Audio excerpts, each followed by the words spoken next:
Have you ever told yourself, this week is going to be different?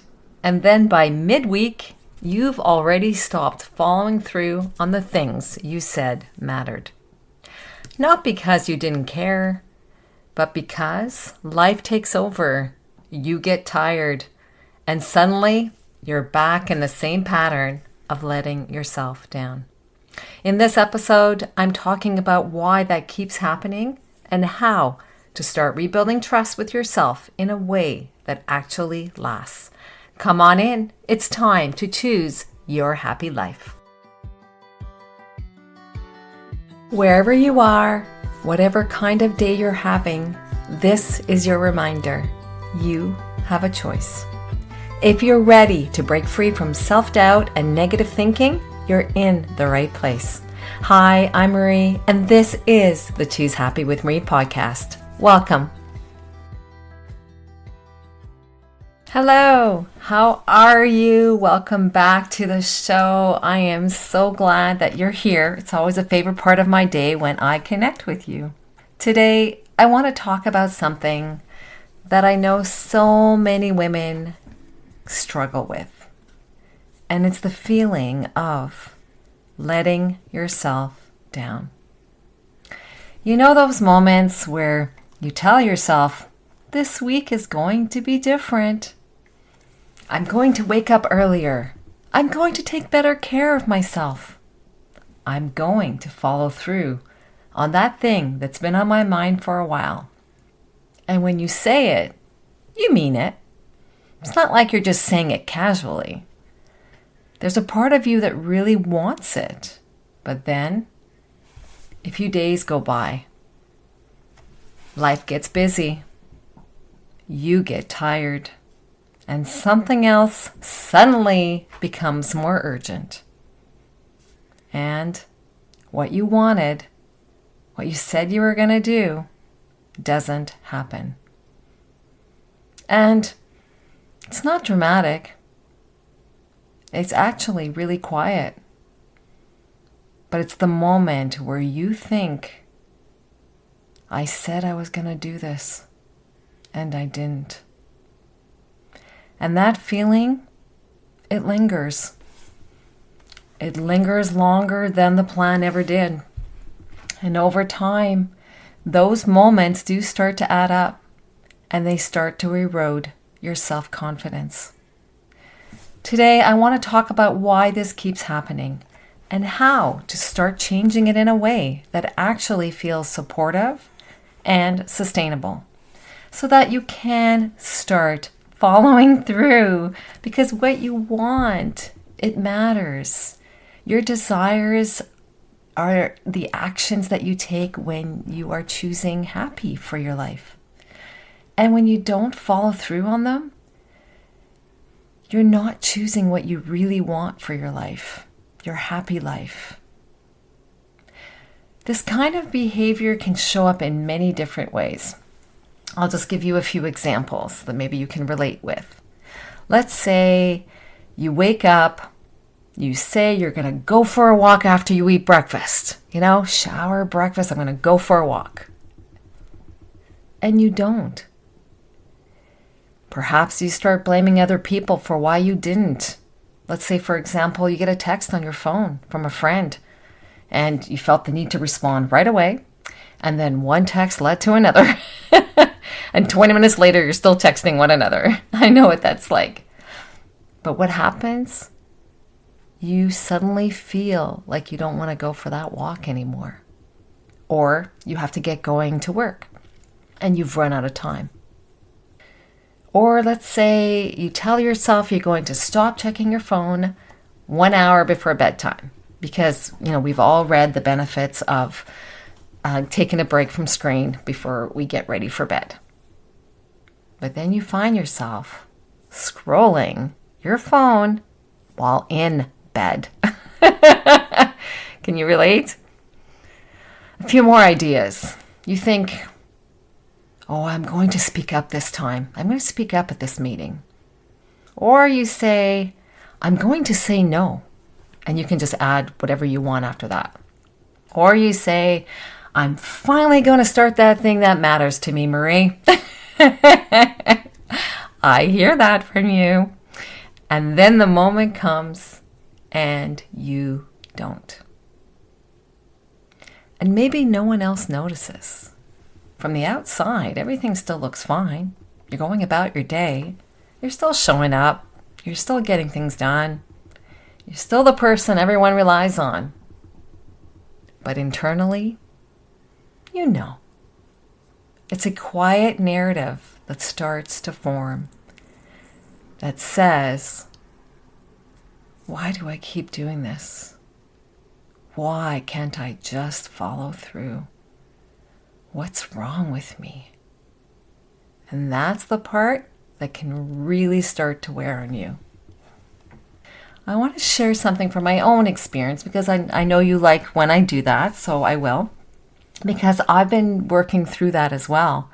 There was a time when I'd make these plans for myself. You know, these things that matter to me that I wanted to do. For example, I wanted to take better care of myself, eat a healthier dinner every day, or creating something, actually following through on my knitting project, knitting that hat with the beautiful yarn that I purchased. Or even just giving myself time in the morning with my coffee and my glass of water. For those of you that have been with me for a while, you know that I try to bring in more water intake every day by that little habit of having a glass of water with my morning coffee. But yeah, just giving myself time in the morning with my coffee and my journal. Just a moment to connect with me, with myself, before tending to others' needs or expectations of me. And I would set the intentions and really mean them. But then the day would begin, and I would immediately go into taking care of everything else for my family. Whether it was emails that needed to be responded to, responsibilities to family or others, or other people's needs. And by the end of the day, I'd be lying in bed and I'd be thinking, I didn't do the one thing I said mattered to me today. And it wasn't just about that one thing. It was the feeling of, I keep putting myself last. And I started to notice something deeper. I wasn't trusting myself anymore. Not in a dramatic way, but it's in those small, quiet ways where perhaps others don't notice, but we do. I would say something I was going to do, and then part of me kind of believed I was going to do it, but not really believe I was going to do it. And that's what really shifted things for me, realizing that I knew I wanted to do things, I just wasn't following through on them. Most women think this is a discipline problem. And yeah, it could be to a certain point. We do have to discipline ourselves to follow through. Some women think it's a motivation problem. I don't feel motivated to do that thing that I said I was going to do. Yes, that could be that too. It could be both of those things. Maybe it's a self-trust pattern. Every time you say you're going to do something and you don't, you're collecting evidence. Evidence that says, I can't rely on myself. And over time, that builds. That's why when you set a goal or you make a plan and you tell yourself this time will be different, do you believe it? Or is there already a part of you that's already hesitating and already knows you're not going to follow through, so why bother? That affects your self-confidence, your trust in yourself. I want to normalize this, especially if you're someone who is high functioning. And what I mean by high functioning, because I think most of our community is we are people, often women. We do have gentlemen who listen to the show. You are very welcome here. But we're people who are dependable. We show up for other people. When we say we're going to do something, we follow through for them. We handle things. So then you wonder, why can't you do that for yourself?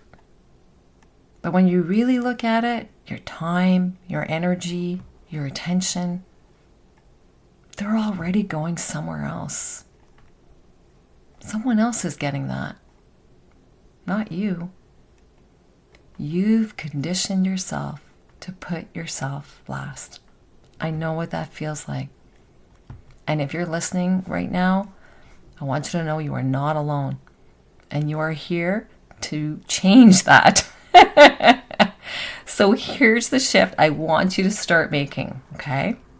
Instead of asking yourself, why can't I be disciplined? Why can't I just follow through? I want you to ask yourself, how can I start rebuilding trust with myself? Because self-trust, it's not built through big, perfect plans. It's built through small moments where you say something to yourself, you don't have to tell someone else, but that you actually do it. And I want to support you in rebuilding trust in yourself. It's the only way that you can truly live your happy life is when you follow through on what you want for your life. And it's possible. I work with clients each week to help them with that. So on the show, I just wanted to give you like 3 things that you can start doing today. So they're very manageable. Okay, you ready? Number 1, I want you to make smaller promises to yourself.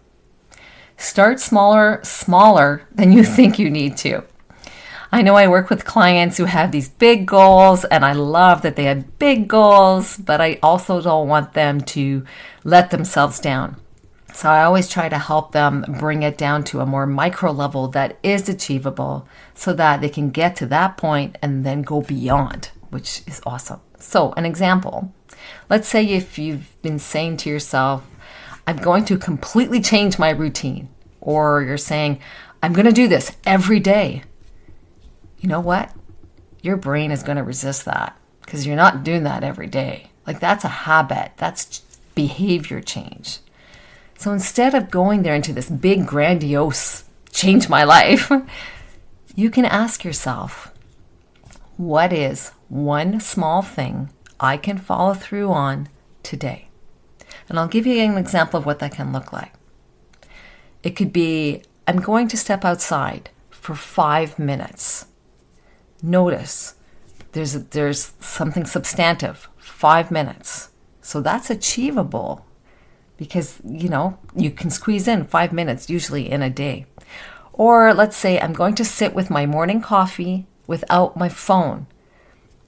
See how you're grounding into something realistic. Morning coffee, so you know the time period.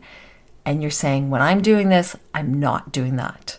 And yeah, it's going to be hard at first if this is what you want, but it's okay. You can pick up your book and finally read that book that you've been wanting to read.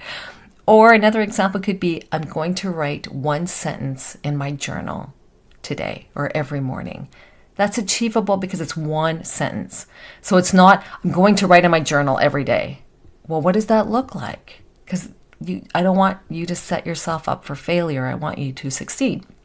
So you can write more than 1 sentence, but at least write that 1 sentence.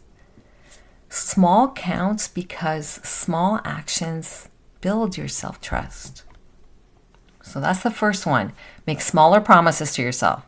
Number 2, so we have a total of 3 today that I'm going to share with you. Here's number 2. Decide what done looks like. This is really, really important. A lot of the time, we don't follow through because what we desire is unclear.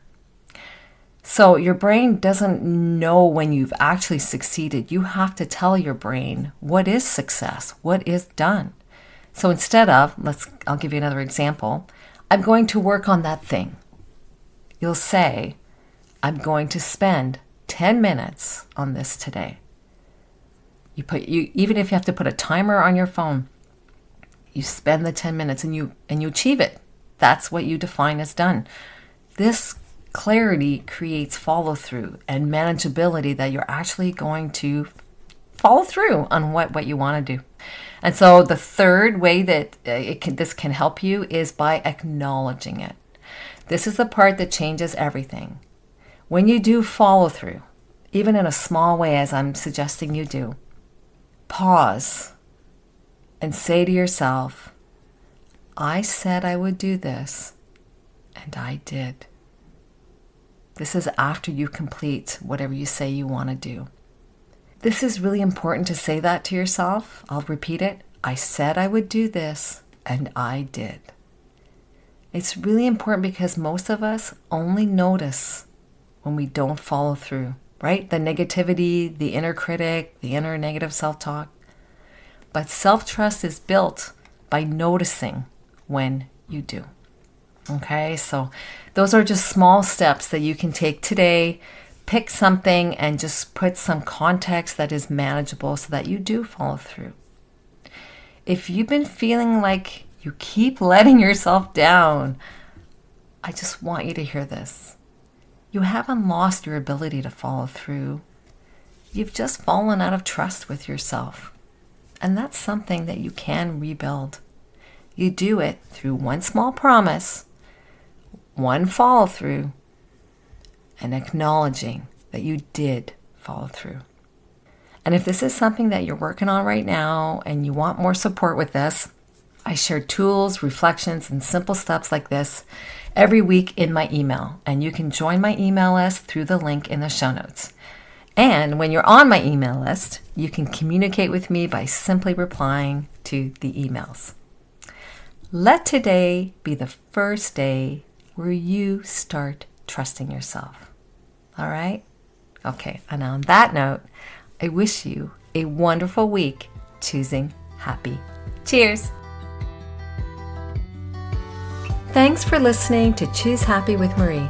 If today's episode spoke to you, I would love it if you could share it with a friend or leave a quick review for the show. It helps more women find this kind of support. Remember, you don't have to overhaul your life to start feeling better. You just have to choose happy right where you are, one choose happy choice at a time. I'll see you next time. Take care.